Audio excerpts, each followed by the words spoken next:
texte retenu, c'est la liberté garantie de la femme de recourir au droit à l'interruption volontaire de grossesse. C'est la bonne formulation d'après vous ? C'est, disons, une formulation de compromis qui a fait consensus.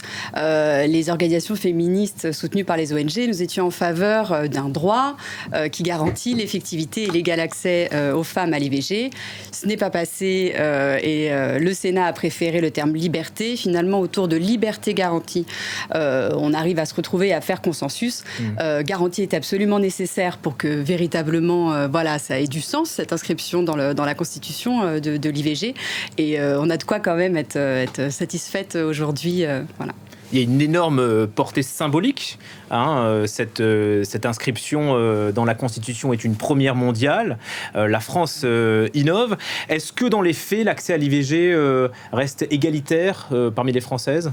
Non, ça l'est pas. C'est pour ça qu'on peut tout à fait, on doit se réjouir aujourd'hui parce qu'on a quand même peu d'occasion de le faire quand on travaille sur la promotion et la défense des droits des femmes en France et dans le monde.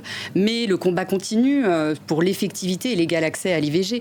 Il y a de grandes disparités sur le territoire, notamment dans les Outre-mer et dans certaines régions, dans les territoires ruraux, où on se retrouve confronté, les femmes se retrouvent confrontées à l'absence de centre IVG et aussi au recours massif à la clause de conscience de certains médecins, ce qui fait qu'il faut parfois parcourir plus de 50 km pour obtenir et avoir droit à l'avortement. Cette clause de conscience, elle est confirmée dans le nouveau texte ?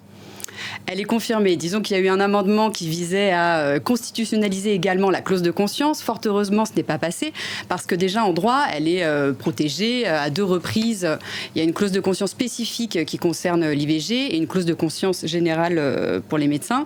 Mais oui, bien évidemment, la clause de conscience est garantie aux médecins, mais il est important d'organiser aussi le service public de la santé pour que les femmes puissent bénéficier du droit à l'avortement, quand bien même il y a également la possibilité pour les médecins de le refuser.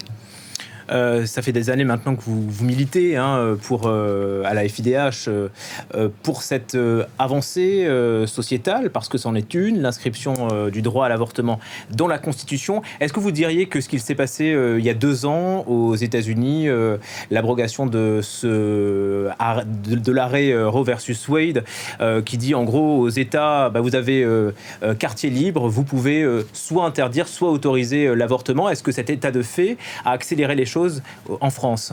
Oui, on s'en rend compte bien évidemment que ça a été un choc et une prise de conscience mondiale aussi sur le fait que ce droit qu'on imaginait quand même garanti aux États-Unis et ne pouvant pas être remis en cause pouvait l'être. Et plus proche de nous, on a vu des remises en cause du droit à l'avortement en Hongrie, en Pologne, en Italie, d'où la nécessité en France de lui apporter une valeur supra-législative pour faire en sorte que si jamais on avait une majorité à l'avenir qui voulait revenir dessus, ce soit en tout cas plus difficile de le faire.